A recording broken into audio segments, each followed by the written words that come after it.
In the year 1932, a small village in the heart of the forest was struck by a mysterious illness. One by one, the villagers fell ill, and no one could explain why. They coughed, they sweated, and their skin turned an eerie shade of green. The town doctor, Dr. Williams, was baffled. He had never seen anything like it.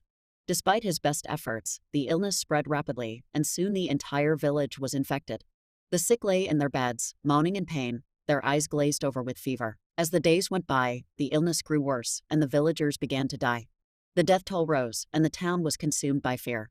The villagers whispered in hushed tones about a curse that had been placed on their village, and many believed that the devil himself had come to claim their souls. The village became a ghost town, abandoned by all who had managed to escape.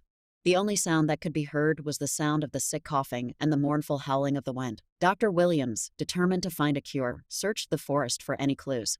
He stumbled upon an old, abandoned cabin in the heart of the woods. Inside, he found an old book written in a language he could not understand. Desperate, he brought the book back to his laboratory and spent sleepless nights translating it. What he discovered was beyond anything he could have imagined. The book spoke of a dark ritual that could bring the dead back to life, but at a terrible cost. Dr. Williams knew what he had to do. He had to perform the ritual to save the village. He gathered what was left of the village and began the ritual. The air grew thick with the stench of death, and a cold wind blew through the village. The ground shook, and the trees bent under the weight of an invisible force. And then it was over. The villagers opened their eyes and stood up, but they were different. They were not the same people they once were. Their skin was cold and clammy, and their eyes were black as coal. They were the undead, and they hungered for the living. The village was no longer a ghost town, but a town of the dead. Dr. Williams had unwittingly unleashed a horror upon the world.